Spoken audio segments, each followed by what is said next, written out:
Good morning, everyone, or whatever time of day it is when you're watching this. Just thinking about the river that I look out on every day, and it's just dynamism. It's so dynamic. Here, let me just rotate the camera.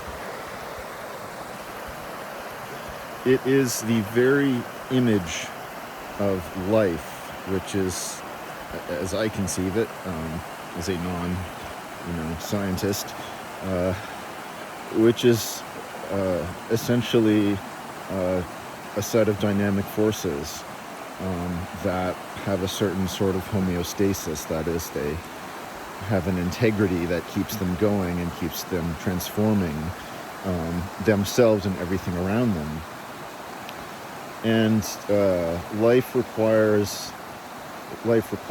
is dynamism, but it also requires dynamism, which means simply constant change, constant adaptation.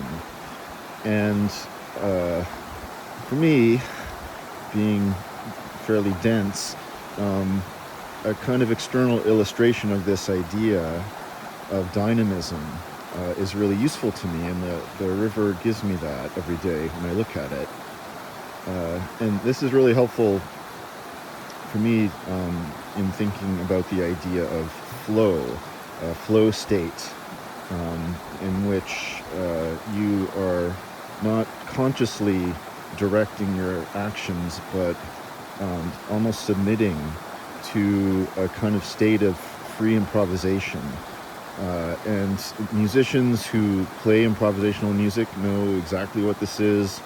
Many artists make their work in flow states or come up with ideas in flow states. The kind of cliche example of this would be American action painting from the middle of the 20th century. Jackson Pollock talking about being in his painting in this kind of dynamic, in his case, literally flowing paint, that sort of becomes the paint in which the painting becomes a trace of this flow state. So flow state in art history is very important in the 20th century in modernism. When I was in art school, I was taught by modernists who are it may seem old-fashioned to us today, and to the sort of young upstart artist that I was, they seemed very old-fashioned to me in the moment.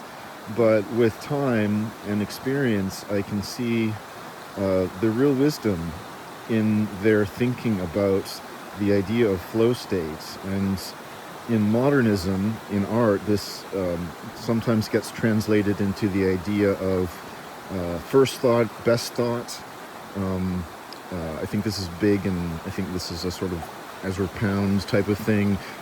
Again, the literary historians can correct me. But it's the idea that this sort of spontaneous gesture is the true one, is the best one, and that usually you have that spontaneity in your first attack, whereas when you try to go back and sort of repeat your actions or recover that same moment, you never can, because that spontaneity is gone.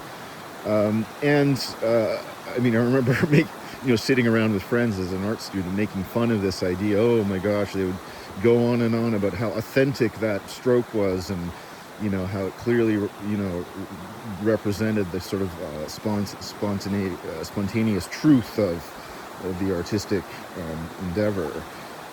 But I actually see that now, and it may be because I'm getting old and mellowing. I'm accepting the fact that I am a modernist at heart in some deep level, and I'm okay with that. I don't really care if people make fun of me for that.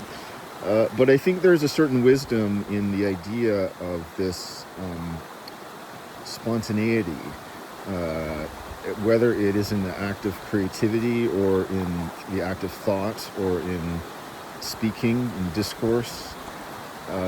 Spontaneity is why I'm interested in the idea of a flow state, because we have this sort of built-in ability that we can cultivate to have this kind of flow. And again, musicians know how to do it.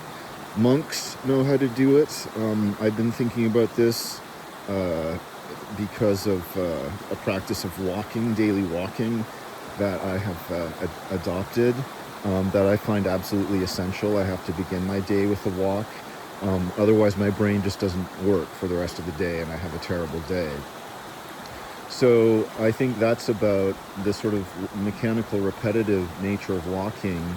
It induces a flow state, and it also has the blood going in your brain, so you're thinking. And in a way, for me, it's a very effective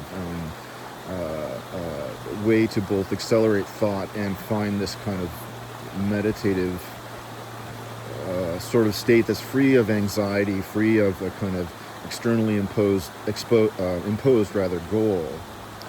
And so for me, walking as a kind of practice has been a way of finding that. And that relates, again, historians of religion, practitioners will be able to say intelligent things that I can't because I'm ignorant. But it seems to me to relate to certain monastic practices in Christendom, in Christianity rather, of walking in ancient Greece, peripatetic philosophers, and I'm sure there are many other examples that people can think about that relate to walking as a sort of meditative practice. So in any case, that is what these are some of the thoughts that they're looking at the river every day have prompted in me. All right, thanks for listening and watching.